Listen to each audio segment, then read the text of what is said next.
ಇಡೀ ಪ್ರಪಂಚದಲ್ಲಿ one of the best in swing ಹಾಗೂ ಔಟ್ ಸ್ವಿಂಗ್ ಬಾಲ್ ಹಾಕುವಂತಹ ಏಕೈಕ ಬೌಲರ್ ಅಂದ್ರೆ ಅದು ನಮ್ಮ ಭುವನೇಶ್ವರ್ ಕುಮಾರ್. 1990ರಲ್ಲಿ ಉತ್ತರ ಪ್ರದೇಶದ ಮೀರತ್ ನಲ್ಲಿ ಜನಿಸಿರುತ್ತಾರೆ.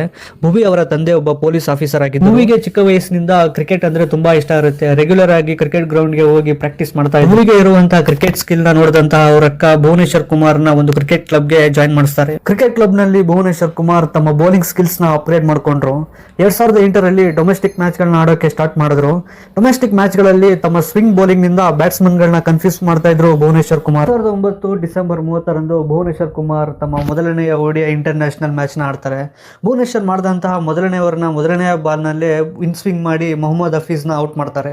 ಇದೇ ರೀತಿ ಭುವನೇಶ್ವರ್ ಕುಮಾರ್ ತಮ್ಮ ಸ್ವಿಂಗ್ ಬೌಲಿಂಗ್ ನಿಂದ T20 ಹಾಗೂ ODI ಮ್ಯಾಚ್ ಗಳಲ್ಲಿ ಹಲವಾರು ರೆಕಾರ್ಡ್ ಗಳನ್ನ ಬ್ರೇಕ್ ಮಾಡಿದ್ದಾರೆ. 2009 ಆದ್ಮೇಲೆ ಭುವನೇಶ್ವರ್ ಕುಮಾರ್ ಮತ್ತೆ 2025 ಅಲ್ಲಿ RCB ಟೀಮ್ ಗೆ ಜಾಯ್ನ್ ಆಗ್ತಾರೆ. 2025 ಹಾಗೂ 2026 ಎರಡು IPL ಸೀಸನ್ ಗಳಲ್ಲಿ ಭುವನೇಶ್ವರ್ ಕುಮಾರ್ ಒಳ್ಳೆಯ ಪರ್ಫಾರ್ಮೆನ್ಸ್ ಕೊಟ್ಟು ನಮ್ಮ RCB team back to back IPL trophy ಗೆಲ್ಲೋದ್ರಲ್ಲಿ ಪ್ರಮುಖ ಪಾತ್ರ ವಹಿಸ್ತಾರೆ. ಭುವನೇಶ್ವರ್ ಕುಮಾರ್ ಕಳೆದ 2 ಸೀಸನ್ ಗಳಲ್ಲಿ ಒಳ್ಳೆ ಫಾರ್ಮ್ ನಲ್ಲಿ ಇದ್ರೂ ಕೂಡ ಅವ್ರನ್ನ T20 ಸೀರೀಸ್ ಗೆ ಆಯ್ಕೆ ಮಾಡ್ತಾ ಇಲ್ಲ ಅನ್ನೋದೇ ಬೇಜಾರು. ನನ್ನ ಹೊಸ ಯೂಟ್ಯೂಬ್ ಚಾನಲ್ ಸ್ಪೋರ್ಟ್ಸ್ ಅಪ್ಡೇಟ್ ಗಾಗಿ ನನ್ನ ಚಾನಲ್ ನ ಸಬ್ಸ್ಕ್ರೈಬ್ ಮಾಡಿ. Thank you.